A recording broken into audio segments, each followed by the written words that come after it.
Hi, I'm Sharath. All of you welcome to an introduction to Indian polity for civil service examination. First of all, I congratulate all of you for taking a bold decision to prepare for civil service examination. നമ്മുടെ ജീവിതം എന്ന് പറയുന്നത് നമ്മുടെ തീരുമാനങ്ങളാണ്. I sincerely hope that this decision will make a good impact on your life. Frankly, civil service examination is a tough examination, but worth trying. Because passing civil service examination will be a landmark achievement of your life. It will change your life from an ordinary citizen to one of the key decision makers of Indian state.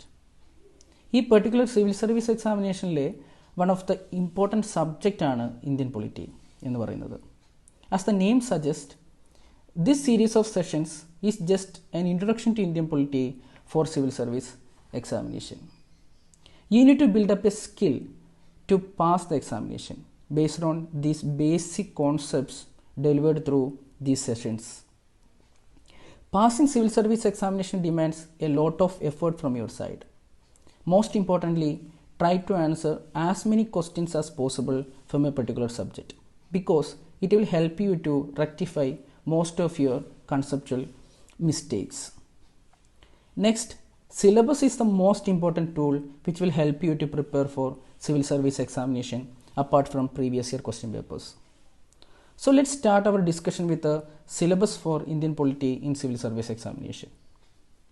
Civil service എക്സാമിനേഷൻ്റെ preliminary പേപ്പറിൽ ഈ കാണുന്നതാണ് Indian പൊളിറ്റിയുടെ syllabus. Indian polity and governance എന്നുള്ളതാണ് ഈ ഭാഗത്തിൻ്റെ heading. Constitution, political system, panchayat raj, public policy, rights issues etcetera എന്നുള്ളതാണ് ഇതിൻ്റെ detailed part. That etc. simply means that this is an endless chain of topics related to Indian polity, which is also means that there will be no out of syllabus questions whatsoever from Indian polity for civil service examination. Anything can be asked which is related to Indian polity for civil service examination. For getting an idea about the type of questions, we need to discuss the previous year question papers. For main examination, GS paper 2-ലാണ് Indian polity വരുന്നത്. Governance, constitution, polity, social justice and international relations എന്നാണ് paper 2-ൻ്റെ title. ഇതിൽ governance, constitution and polity എന്നുള്ളതാണ് within the scope of our discussion. അതിൻ്റെ detailed part ഒന്ന് നോക്കാം. നമുക്ക് ഇന്ത്യൻ കോൺസ്റ്റിറ്റ്യൂഷനെ കുറിച്ച് ഡിസ്കസ് ചെയ്യേണ്ടതായിട്ടുണ്ട്. Then union and states, federal structure, separation of powers between various organs of the state, comparison of Indian constitutional scheme with the constitution of other countries, parliament and state legislature, executive and judiciary, ministries and departments, then pressure groups, their role in Indian polity, പിന്നെ ഇലക്ഷനുമായി ബന്ധപ്പെട്ടിട്ടുള്ള representation of people's act അതിൻ്റെ പ്രത്യേകതകൾ, then various constitutional post, statutory, regulatory and various quasi-judicial bodies, government policies, അതിൻ്റെ design and implementation. ഇതൊക്കെയാണ് അതിൻ്റെ detailed പാർട്ടിൽ വരുന്നത്. ഇതെല്ലാം നമുക്ക് ടോപ്പിക് ബൈ ടോപ്പിക് ഡിസ്കസ് ചെയ്ത് കൃത്യമായിട്ട് നോട്ട് ഉണ്ടാക്കേണ്ടതായിട്ടുണ്ട്. Next, we need to analyse on an average how many questions are coming from this subject in civil service examination. From my analysis, I found that frequently a fair number of questions are coming from Indian polity for civil service examination. കഴിഞ്ഞ വർഷം 13 questions ആണ് ചോദിച്ചത്.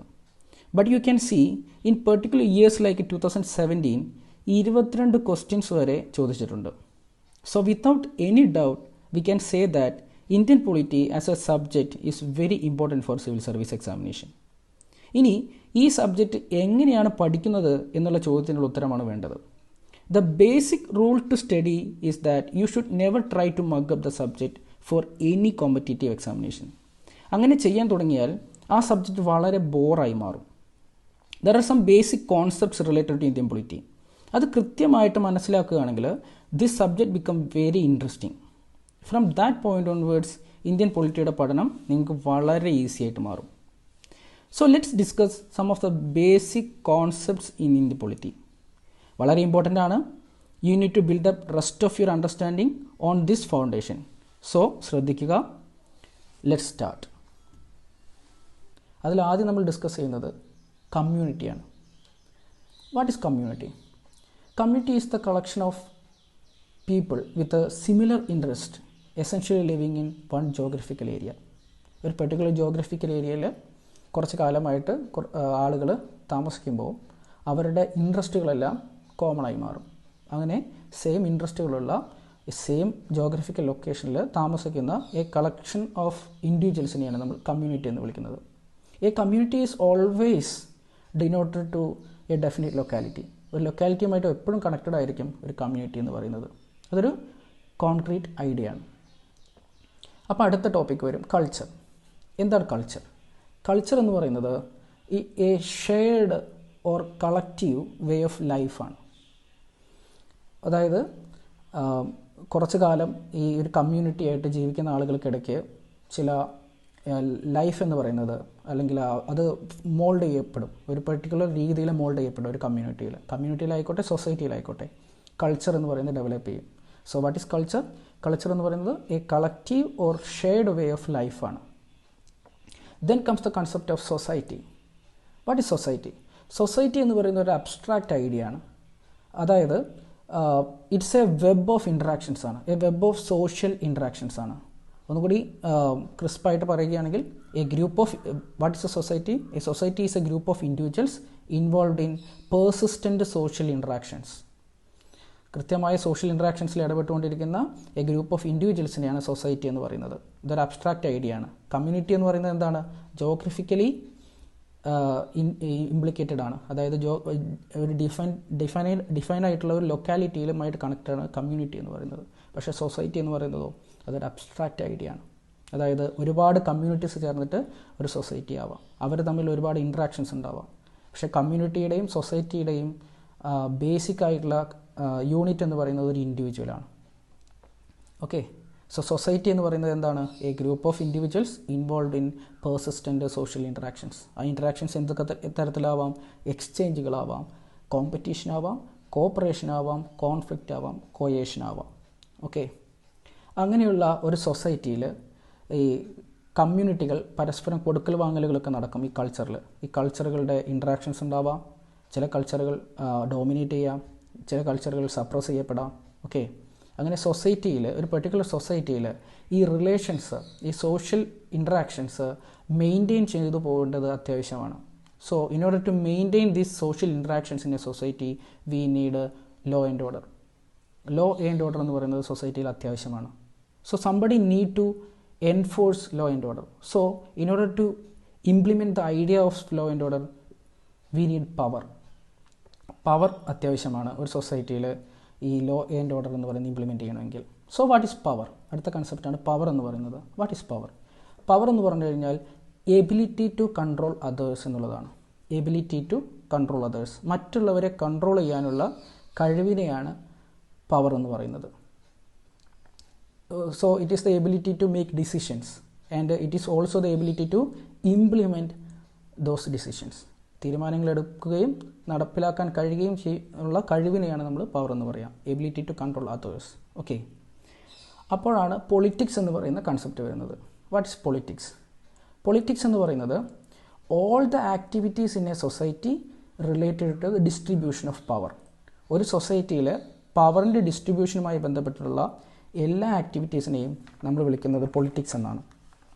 അപ്പോൾ നമുക്ക് political പാർട്ടീസിനെ അറിയാം. Political parties എന്താണ്?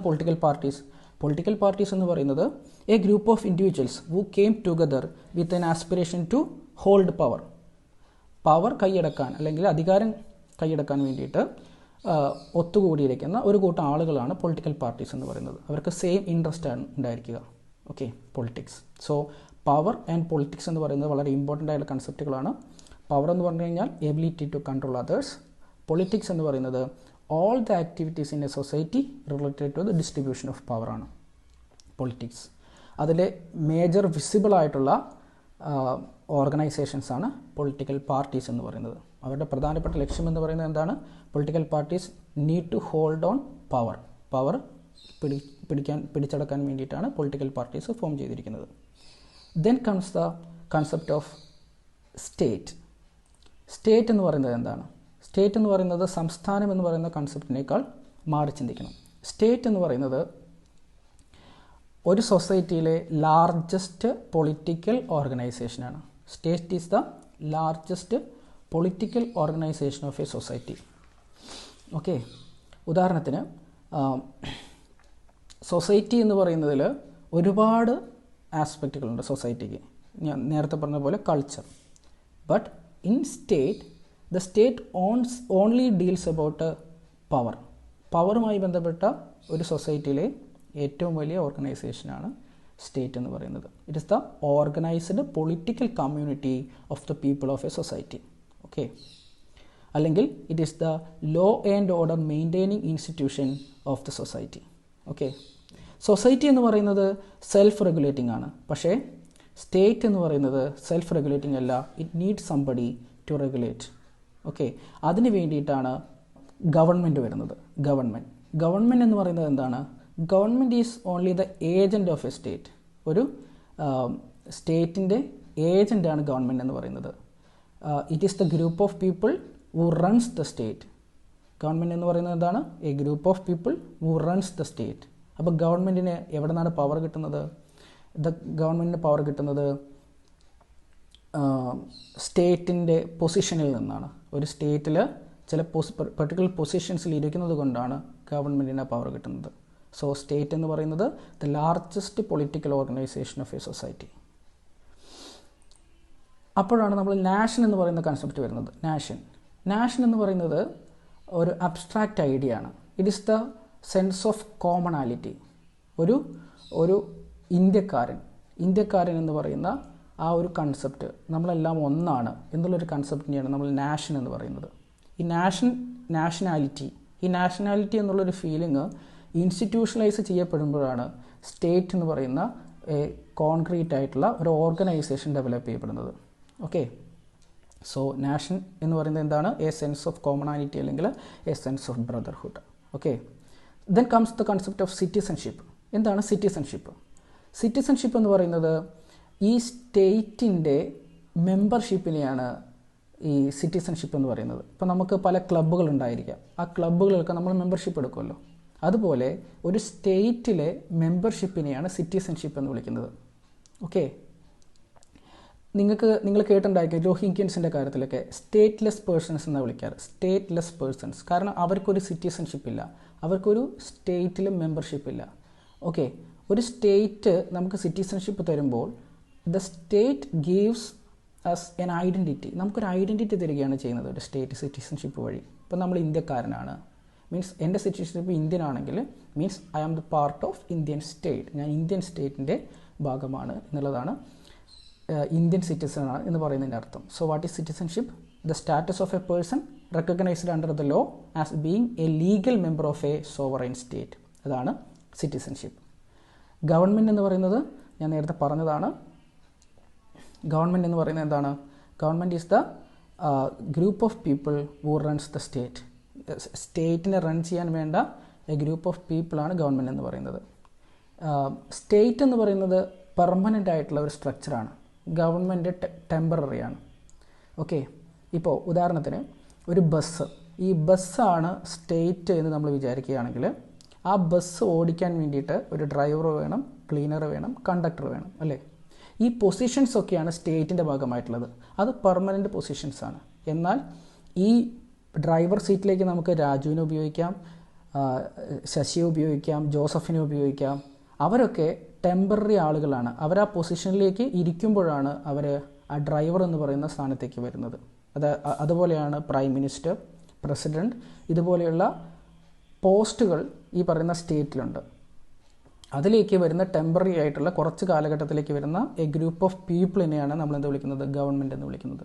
So government is temporary, state is A permanent structure. Okay, then comes the authority.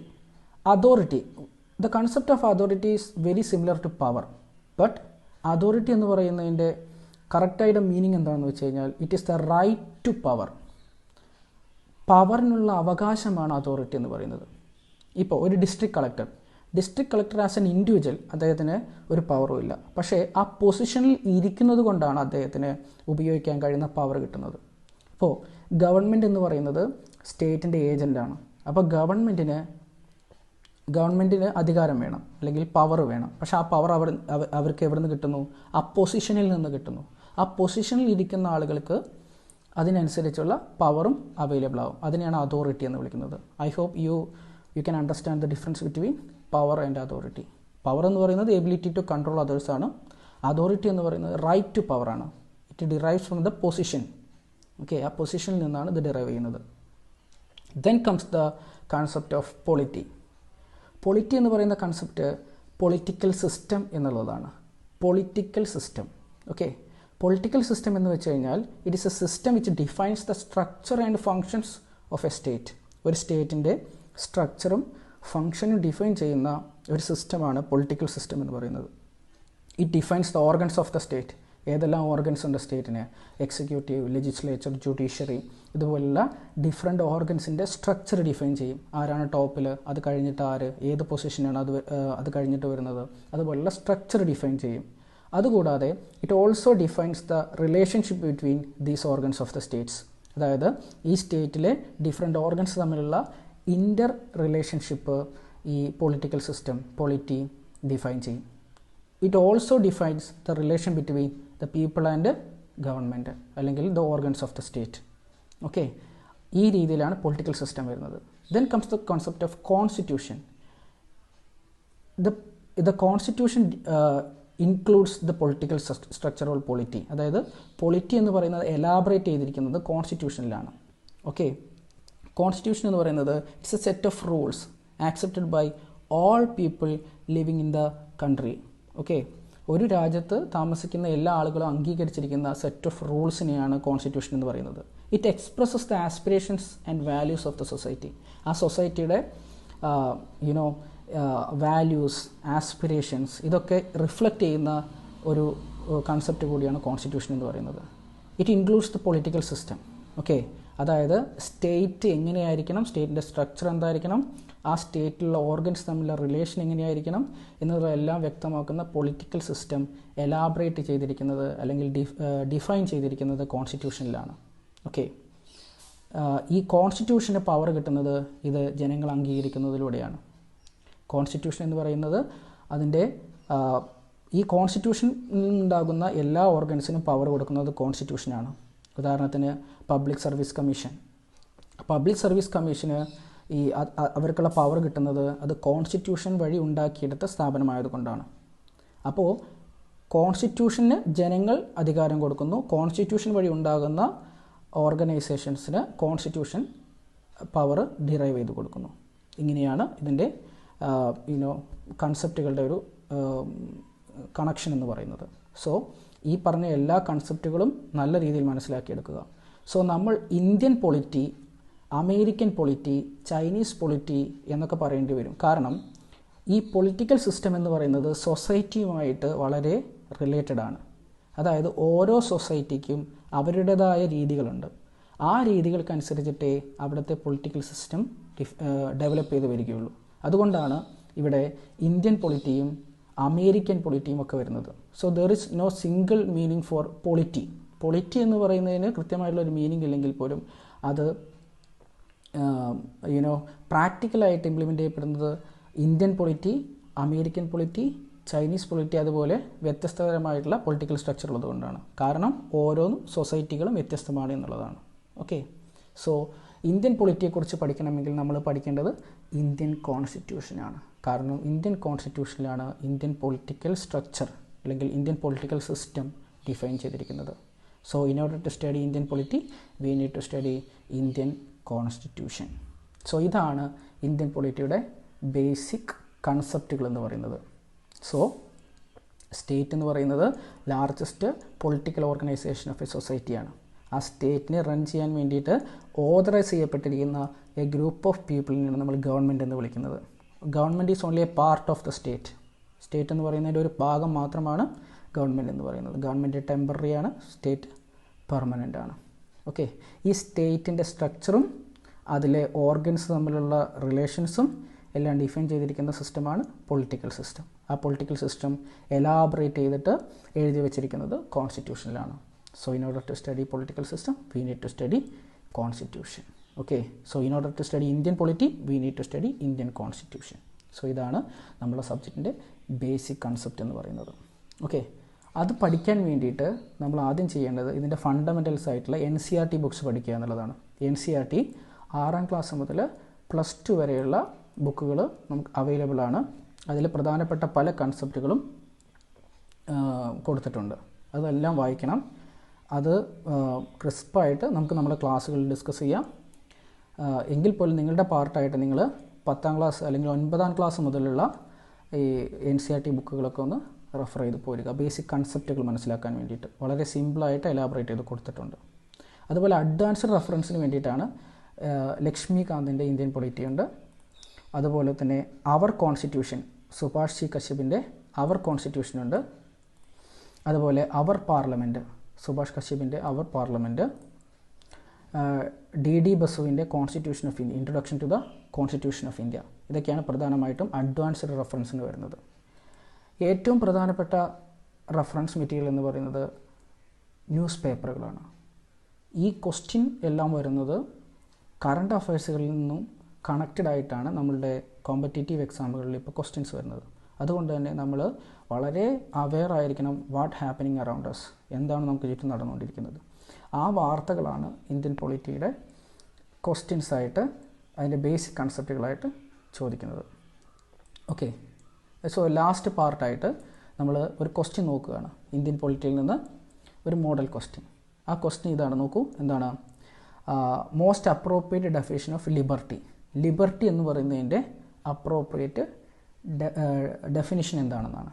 Option A protection against the tyranny of political rules എന്നുള്ളതാണ്. രണ്ടാമത്തത് ആബ്സെൻസ് ഓഫ് റീസ്ട്രെയിൻസ് എന്നുള്ളതാണ്. സി എന്ന് പറയുന്ന option opportunity to do whatever one likes. Option D opportunity to develop oneself fully. So അതിൻ്റെ answer എന്ന് പറയുന്നത് option D ആണ്, opportunity to develop oneself fully. അതായത് ഒരാളുടെ മൊത്തമായുള്ള ഡെവലപ്മെൻറ്റിന് സഹായിക്കുന്ന ഓപ്പർച്യൂണിറ്റീസ് കൊടുക്കുക എന്നുള്ളതാണ് ലിബർട്ടി എന്ന് പറയുന്നത്. ആബ്സെൻസ് ഓഫ് റീസ്ട്രെയിൻസ് എന്ന് പറയുന്നത് ഒരു കറക്റ്റ് ആൻസറായിട്ട് ചിലപ്പോൾ നിങ്ങൾക്ക് തോന്നാം. പക്ഷേ ഒരു സൊസൈറ്റിയിൽ complete absence of restraints possible അല്ല ലിബർട്ടിയിൽ. Okay, there should be some limitations to the liberty. That's why the option D opportunity to develop oneself fully എന്ന് പറയുന്നത് കറക്റ്റായിട്ട് വരുന്നത്. ഓക്കെ, ഇനി ബാക്കി ക്ലാസ്സുകളിൽ നമ്മൾ ഇതിലെ ഡീറ്റെയിൽഡ് സിലബസിൽ ഓരോ ടോപ്പിക്കുകളായിട്ട് കവർ ചെയ്യും. അതുവരെ അപ്പോൾ നന്നായിട്ട് ഈ കൺസെപ്റ്റുകൾ പഠിച്ചിട്ട് നമുക്ക് അടുത്ത ക്ലാസ്സുകളിലേക്ക് കടക്കാം. Okay, thank you.